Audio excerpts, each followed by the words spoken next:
If you've lost access to your YouTube TV account and cannot retrieve it using your email, there are alternative methods to recover your account. Follow these steps to regain access. Step 1. Visit the YouTube TV sign-in page. Go to the YouTube TV website and click on the sign-in option. This will direct you to the login page where you can start the recovery process. Step 2. Click on Forgot Password. On the sign-in page, look for the Forgot Password link. Click on it to initiate the account recovery process. Step 3. Enter your phone number. If you don't have access to your email, you may be able to use your phone number linked to the account. Enter your phone number and follow the prompts to receive a verification code.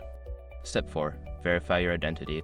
Once you receive the verification code via SMS, enter it in the provided field on the website. This step is crucial for confirming your identity and accessing your account. Step 5. Create a new password. After successfully verifying your identity, you will be prompted to create a new password. Choose a strong password that you haven't used before and save it securely. If you follow these steps, you should be able to recover your YouTube TV account without needing your email. If you encounter any issues, consider reaching out to YouTube TV support for further assistance.